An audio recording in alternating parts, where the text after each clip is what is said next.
All right, this is my audience, Abby and Abby. Okay.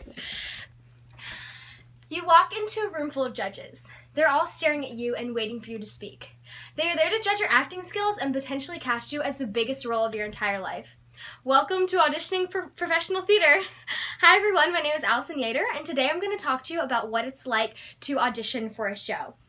Auditioning is like a glorified job interview. It's really practical advice for the real world because people who are hiring you are essentially judging you and judging your skills.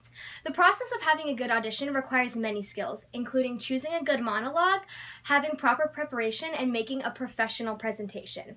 I am currently studying theater here at North Greenville University. I'm playing the role of Belle in Beauty and the Beast the musical, and I was nominated for an Irene Ryan Acting Award, where I competed at the Kennedy Center American College Theater Festival.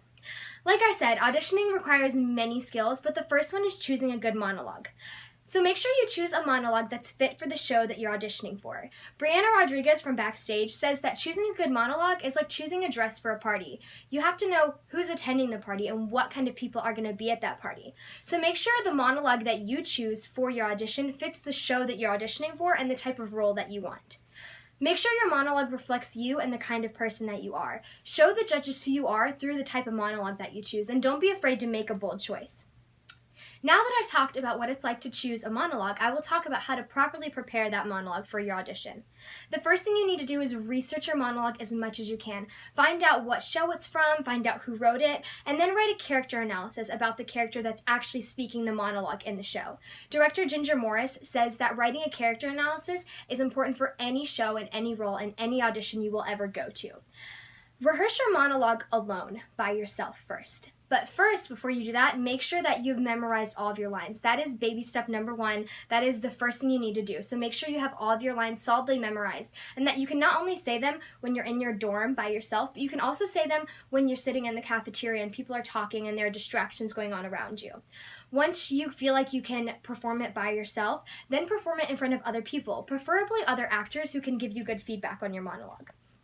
Now that I've talked about how to properly prepare your monologue, I will talk about how to professionally present your monologue to a panel of judges. Make sure you make a good first impression. The New York Film Academy says that you should care about your clothes and the things that you choose to wear, but that shouldn't be your number one priority. But still, that's something really important because the judges are going to be looking at you and they're going to be looking at the kind of clothes you're wearing. So wear something that you feel comfortable in and wear something that you feel like reflects you and your personality. Make sure you make good eye contact with the judges because that's the first impression they're going to have of you, so make it a really strong one.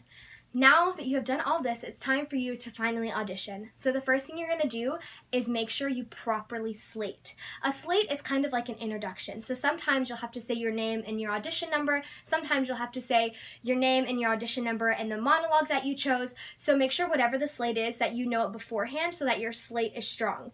The prepared performer says that the slate is the number one time that auditioners will really find out who you are. So be yourself and don't be afraid to show your personality. Now that you've done all that, you can present your monologue. Speak slowly and relax and be confident knowing that you've studied this and that you know your lines and that you are going to perform well. And don't make eye contact with the judging panel whenever you audition. When you have finished, take a step back, thank the judges, and exit the room, and you are done. So today I have talked about what it's like to have a good audition. I've talked about choosing a good monologue, and I've talked about preparing it, and I've talked about presenting it for judges. So now, hopefully you can be ready to present a good monologue and have a good audition in front of judges. Auditions can be really difficult and really overwhelming, but in the end, it's really good advice, and it's really helpful in the real world because whenever you're going to be hired for a job, they're going to be judging you. So, thank you so much.